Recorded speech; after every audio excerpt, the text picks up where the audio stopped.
नमस्कार, आप देख रहे हैं न्यूज वन इंडिया। मैं हूं आपके साथ दीपिका ओझा। चलिए खबरों की शुरुआत करते हैं। आपको बता दें कि सीएम योगी आदित्यनाथ आज से फिर शुरू करेंगे जनता दर्शन। दरअसल आदर्श आचार संहिता के चलते नहीं हो पा रहा था जनता दर्शन कार्यक्रम, और जिस वजह से जनता की समस्याओं को सीएम योगी आदित्यनाथ नहीं सुन पा रहे थे। लेकिन आज से एक बार फिर से जनता दर्शन का कार्यक्रम सीएम योगी ने शुरू किया है। बताते चले कि अधिकारियों को आज सीएम योगी निर्देशित भी करेंगे। सीएम योगी आदित्यनाथ हर दिन सुनते हैं जनता की समस्याएं। लखनऊ और गोरखपुर दोनों जगहों पर फिर से जनता दर्शन की शुरुआत होगी।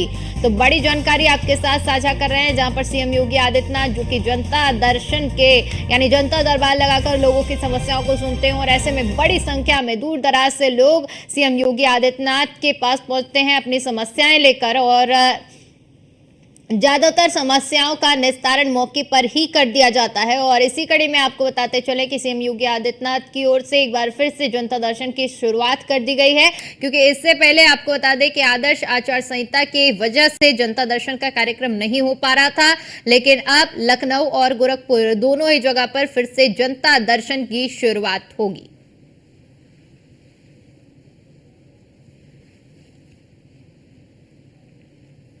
वहीं इसी खबर पर ज्यादा जानकारी के साथ हमारे संवाददाता अश्विनी द्विवेदी हमारे साथ जुड़ चुके हैं। अश्विनी, देखिए, जिस तरह से आदर्श आचार संहिता लागू थी, जिस वजह से जनता दर्शन का कार्यक्रम नहीं हो पा रहा था, लेकिन चुनाव संपन्न हुए, नतीजे सामने आ चुके हैं। अब एक बार फिर से सीएम योगी आदित्यनाथ जनता दर्शन कार्यक्रम की शुरुआत करेंगे और लोगों की समस्याओं को सुनेंगे। बिल्कुल 15 मार्च को लोकसभा चुनाव को लेकर के आदर्श आचार संहिता लगी थी, जिसके बाद से जनता दर्शन का जो कार्यक्रम था वो बंद चल रहा था। आचार संहिता खत्म हो गई। अब आज से मुख्यमंत्री योगी आदित्यनाथ फिर से एक बार जो है जनता दर्शन कार्यक्रम करेंगे। सुबह 9 बजे से लेकर के 2 बजे तक के बीच में कार्यक्रम होगा, जिस दौरान कहीं ना कहीं उत्तर प्रदेश के तमाम जिलों से लोग फरियादी आएंगे और अपनी परेशानी मुख्यमंत्री तक पहुंचाएंगे। सबसे बेहतर बात जनता दर्शन में ये होती है कि मुख्यमंत्री किसी अधिकारी या किसी मंत्री के सहारे नहीं रहते, खुद पूरे कार्यक्रम को लीड करते हैं। एक एक जो परेशान व्यक्ति आता है, पीड़ित व्यक्ति आता है, उसकी समस्या सुनते हैं, उसकी फरियाद सुनते हैं और तत्काल प्रभाव से अधिकारियों को कहीं ना कहीं आदेशित करते हैं। मुख्यमंत्री ने पहले भी कहा था कि जनता जो दर्शन कार्यक्रम होगा वो अधिकारियों के लिए बेहद ही महत्वपूर्ण होगा, क्योंकि जिस जिले ज्यादा शिकायतें आएंगी उस जिले के अधिकारियों पर कहीं ना कहीं कार्रवाई के जो परसेंटेज है वो भी ज्यादा बढ़ जाता है। मुख्यमंत्री योगी आदित्यनाथ लखनऊ और गोरखपुर 2 जगह पर जनता दर्शन कार्यक्रम करते हैं। जब वो गोरखपुर दौरे पर रहते हैं तो वहां पर भी उनका ये कार्यक्रम रहता है। हालांकि मुख्यमंत्री जब बतौर मुख्यमंत्री कार्यभार नहीं संभाल रहे थे, 2017 से पहले की बात करें, जब बतौर सांसद कार्य कर रहे थे, उस दौरान भी वो जनता दर्शन कार्यक्रम करते थे।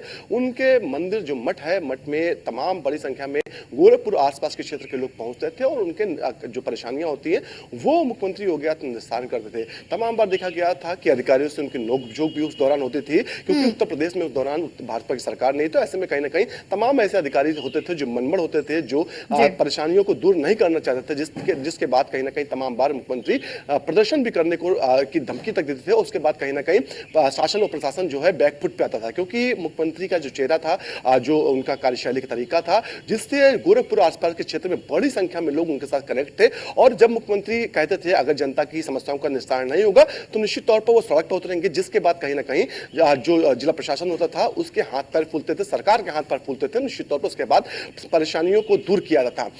अगर बात करें अब जो आज से जनता दर्शन शुरू हो रहा, उसका कहीं ना कहीं रूप अलग दिखाई देगा, क्योंकि जिस तरीके से भारतीय जनता पार्टी का नुकसान उत्तर प्रदेश में हो, कहीं ना कहीं उसमें अधिकारियों की कार्यशैली बहुत ही मायने रखती है, क्योंकि कहीं ना कहीं अधिकारियों के जो काम करने का तरीका था वो अच्छा नहीं था, जिसका नुकसान भारतीय जनता पार्टी को मिला। हालांकि मुख्यमंत्री लगातार कहते रहते हैं कि उत्तर प्रदेश में जनता की समस्याओं को दूर करने के लिए वो 24 घंटा एक्टिव है और तमाम जो अधिकारी हैं और उनके मंत्री हैं उनको भी काम करना पड़ेगा। लेकिन कहीं ना कहीं अधिकारी इतने मनबड़ उत्तर प्रदेश के हो चुके हैं कि मुख्यमंत्री के आदेश को दरकिनार करते हैं। निश्चित तौर पर अब जो दर्शन होने वाला है उसमें कहीं ना कहीं अगर दोबारा से उस मामले की शिकायत आएगी तो निश्चित तौर पर अधिकारी पर कार्रवाई होना तय माना जाएगा। तो निश्चित कहीं ना कहीं अब जो उत्तर प्रदेश के अधिकारी हैं उनको खुद में बदलाव लाना पड़ेगा, काम करने का तरीका बदलना पड़ेगा और जनता के हित में जो काम होंगे, कार्य होंगे, उनको समय रहते करना पड़ेगा। मुख्यमंत्री योगी आदित्यनाथ कहीं ना कहीं अब नए रूप में दिखने वाले हैं, नए ढंग से और ज्यादा ताकत के साथ काम करने वाले हैं, क्योंकि मुख्यमंत्री लगातार कहते रहते हैं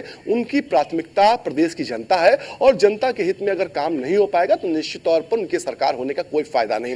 पिछले कई 7 सालों का कार्यकाल हो चुका उनका, उसमें देखा गया तमाम ऐसी समस्याएं थी जिनको दूर करने का काम मुख्यमंत्री योगी आदित्यनाथ ने किया और जनता दर्शन एक ऐसा जरिया रहा जनता का जिससे सीधे तौर पर मुख्यमंत्री से मिल सकते हैं। अमूमन देखने को मिलता है कि आप किसी बड़े अधिकारी के कार्यालय में जाइए तो वहां पर अपनी समस्या लेकर जाएंगे तो घंटों तक इंतजार करना पड़ता है। अधिकारी इतना व्यस्त अपने आप को दिखाता है कि वो मिलने को तैयार नहीं होता, समस्याएं सुनने को तैयार नहीं होता। मुख्यमंत्री ने इन्हीं चीजों को समझा और सीधे कहीं ना कहीं जनता से कनेक्ट होने का फैसला लिया और कहीं ना कहीं ये कनेक्शन काम आया।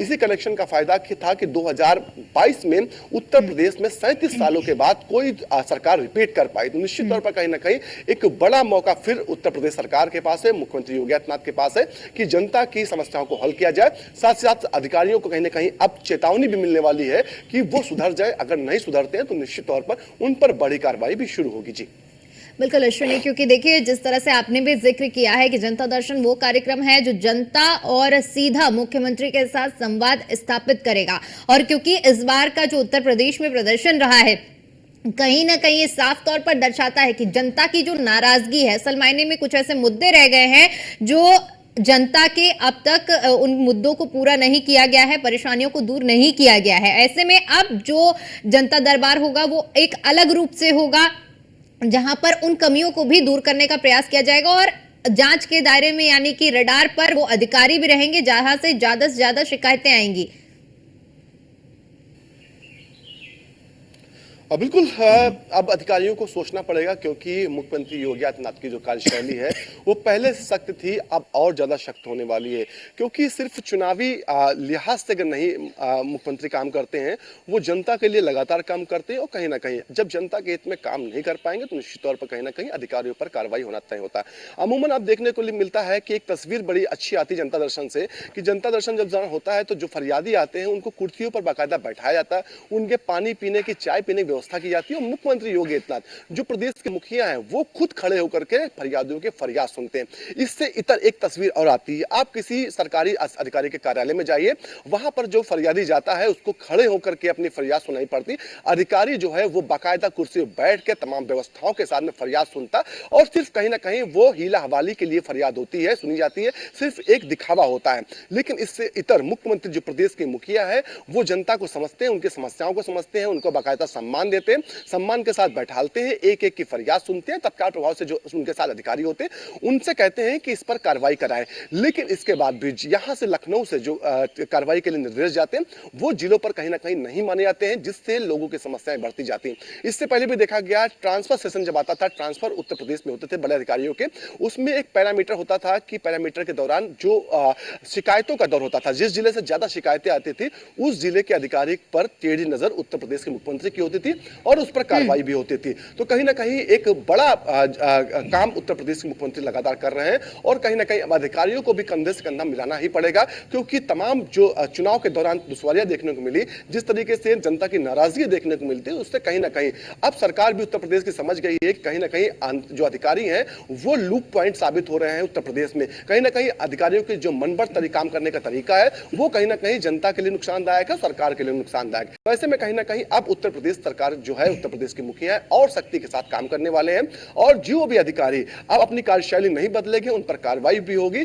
आज संभवतः एक बड़ी बैठक हो सकती है तमाम, जिसमें आला अधिकारी मौजूद रह सकते हैं और जिसमें कहीं ना कहीं उत्तर प्रदेश का पूरे कामकाज का फीडबैक लिया जाएगा कि आखिर उत्तर प्रदेश में कौन सी कार्यशैली है, किस तरीके से अधिकारी काम कर रहे हैं। क्योंकि अमूमन देखने को मिलता है मुख्यमंत्री से भी शिकायतें होती है, तमाम प्लेटफॉर्म पर देखा जाता है कि जो जनप्रतिनिधि हैं वो लगातार शिकायत करते रहते हैं कि उनके अधिकारी जो है उनकी सुनवाई नहीं करते हैं, फोन तक नहीं उठाते हैं। बड़ी बात करें, उत्तर प्रदेश की राजधानी लखनऊ है, यहां से सटी हुई मोहनलाल लोकसभा सीट है। हालांकि कौशल किशोर इस बार हार गए, लेकिन इससे पहले वो केंद्रीय राज्य मंत्री थे, लखनऊ से सांसद थे। इसके बावजूद भी उन्होंने तमाम बार सोशल मीडिया पर पोस्ट किया, लिखा है कि अधिकारी उनका फोन नहीं उठा रहे। तो सोचिए कि आप जब एक मंत्री का फोन अधिकारी नहीं उठाते हैं तो आम जनता उनसे कैसे उम्मीद लगा सकती है कि वो आम जनता का काम करेंगे। तो ऐसे में कहीं ना कहीं अब अधिकारियों की कार्यशैली पर मुख्यमंत्री की नजर रहेगी।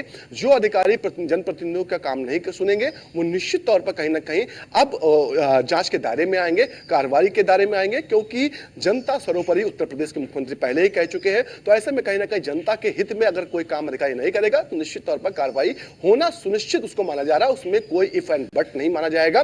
साथ ही साथ जनप्रतिनिधियों की जो शिकायतें होंगी संभवतः अब उन पर भी सुनवाई होगी, क्योंकि अधिकारी उत्तर प्रदेश से अगर बात करें तो इतने ज्यादा मनबड़ हो चुके हैं, वो अपने काम करने का तरीका अलग ही रखते हैं, किसी की सुनना नहीं, सिर्फ भ्रष्टाचार को बढ़ावा देना। तमाम बार शिकायतें होती हैं लेकिन इसके बावजूद भी कार्रवाई नहीं उत्तर प्रदेश में होती है। तो निश्चित तौर पर कहीं ना कहीं ये एक बड़ा लूप पॉइंट साबित हुआ इस पूरे चुनाव के दौरान, और कहीं ना कहीं अब इस चीज को सरकार और उत्तर प्रदेश के मुखिया समझ चुके हैं कि कहीं ना कहीं अधिकारियों की जो नाकामी थी, अधिकारियों के काम करने का तरीका था, वो कहीं ना कहीं उत्तर प्रदेश की में चुनाव में हावी रहा, और कहीं ना कहीं उससे नुकसान डेंट भारतीय जनता पार्टी को लगा, और कहीं ना कहीं जो नुकसान उत्तर प्रदेश में हुआ उसका केंद्र तक असर दिखाई दिया। तो निश्चित तौर पर कहीं ना कहीं अब उत्तर प्रदेश की रणनीति जो है कुछ अलग ढंग से दिखाई देगा। कहीं ना कहीं अब जो जनता की सुनवाई नहीं हो रही थी, जनता पर दबाव बनाया जाता था, वो उस तरीके नजर बिल्कुल अश्विनी, बिल्कुल, बहुत बहुत शुक्रिया आपका हमारे साथ जुड़ने के लिए और जानकारी साझा करने के लिए।